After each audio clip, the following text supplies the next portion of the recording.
What's going on, everyone? So, the Phoenix Suns. Now, reports came out that Phoenix is planning on moving away from the star-studded roster and more focused on a defensive version of the Phoenix Suns. And my guess is that whatever coach they look to bring on, they'll look to add a more defensive-minded coach if that's the route they're going to go, right? But here's the thing that I think is funny, is the moment that they traded for Bradley Beal, I said, videos are on this channel, you can look them up, that they just ruined any chance they ever had of winning, right? I said, Bradley Beal, Devin Booker, and Kevin Durant, they're not going to work. They're the same player at different scales, different levels, right? But you have no defense. Bradley Beal and Devin Booker are essentially the same player. Neither are skilled enough as playmakers to slide over, play the point. Neither are big enough naturally to play the three. So you just have this insane logjam. What I think is ironic is they had the formula already to win a championship and gave it away. All the Phoenix Suns needed to do, you had Devin Booker and Kevin Durant, right? You had your offense. All you needed was a versatile 3-and-D wing, right? And then a two-way or at least rebounding, shot-blocking, defensive-minded center, right?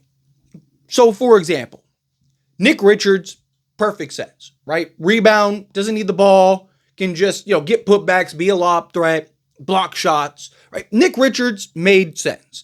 If instead of putting all your resources and everything into like a Bradley Beal or something, if you could have went and got like an OG, right? Versatile, defensive, big, physical, 3-and-D wing.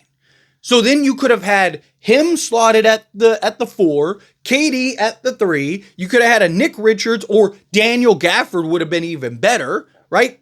Maybe you could have turned Ayton into Gafford and a couple other pieces, right? So let's say Gafford, because Gafford, landlord, I think is better, in my opinion, than Nick Richards, right? So you could have had Daniel Gafford, who, again, would have been perfect as that shot-blocking, rebounding, interior presence. Had that. Go get like an OG or a Mikal Bridges or something like that. Now you have that, again, that legit, versatile wing that can defend multiple positions, play multiple positions. I would have rather, honestly, probably had an OG, or even if you could have gotten like a Miles Bridges or something, just a bigger physical center or a forward wing, right? Slotted that in, right? So let's just stick with OG.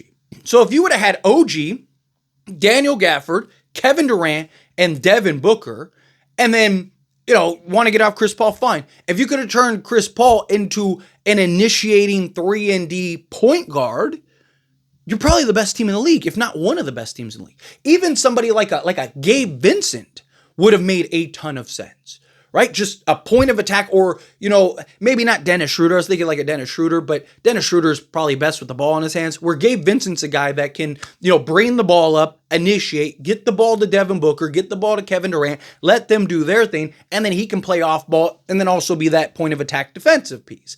If you had something like that, perfect. Or if they could have gotten a guy like a Jalen Suggs, just for example. I don't think that they'd be able to pry Jalen Suggs away, but maybe if you were trading Ayton, maybe you could have turned him into a more, better assets, better return, rather than going and getting a Yusef Nurkic, which again made no sense. I get the idea of like, oh, well, we need some playmate. He could kind of be our point center, right? A poor man's Jokic. But again, the formula was simple, in my opinion, right? Like, I was just like, oh, they just need like 3 things and they're winning a championship, right? If you would have had, like, imagine if they could have turned Ayton into a Jalen Suggs and something else, right? You could have had like a Jalen Suggs, a Devin Booker, a Kevin Durant. Like I said, could you win and got an OG somehow, right? And then ended up with a Daniel Gafford or something, right? You're winning. No one's beating you. It is because Kevin Durant, Devin Booker are going to give you 50, to 60 points collectively between those guys. You just need other guys that can defend and play. And Devin Booker can get after it defensively. Kevin Durant, when he's locked in and engaged, can get after it defensively. You would have been fine. Trickle in some depth, and boom, there you go. You're off to the races. But no, they had to. Matt Ishbia came in, got new owner syndrome, and had to go and build this super team on paper. Look, I'm a Laker fan. I have a very extensive history as a Laker fan of seeing super teams built And some worked and won championships, were successful, or got to the finals and stuff. And some of them just were an absolute mess, right? Steve Nash, Dwight Howard, right? Like those acquisitions, it didn't work out, right? Kobe had to tear his Achilles just to get them into the playoffs, right? And we've seen super teams that have worked. A lot of people look at it and go, oh, super teams just don't work anymore in the modern NBA. I disagree.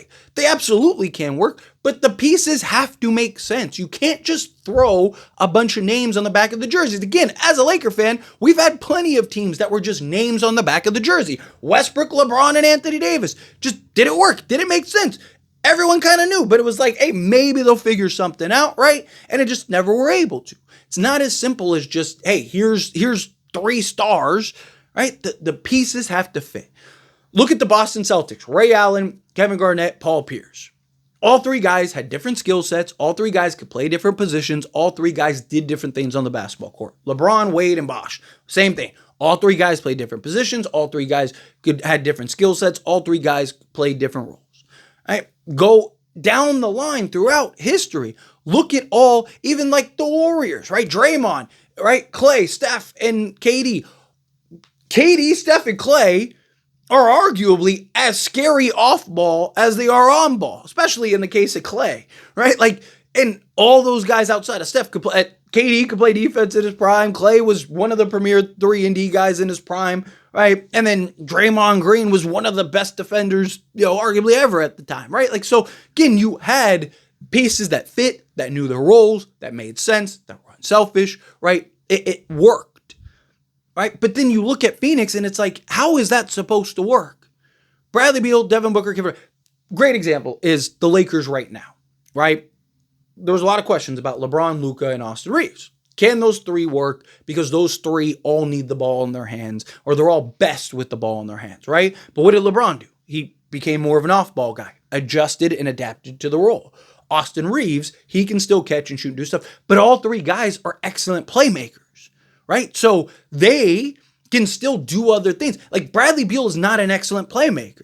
Devin Booker is not an excellent playmaker. KD is not an excellent playmaker. Can they make plays? Sure. But they're not just out here wheeling and dealing and being the engine and driving force for the offense. Right? They're more of like, I need a bucket. Here's the ball. Go get me a bucket. Where Luka, yeah, he can go do that, but he can also go and just pick you apart making plays. LeBron, same thing. Yeah, LeBron, you give him the ball, he could go get a bucket, but he can also pick you apart making plays. Right? Austin Reeves, same thing. He can go get you a bucket, but he can also pick you apart making plays. You don't have that with Devin Booker, Bradley Beal, and Kevin Durant.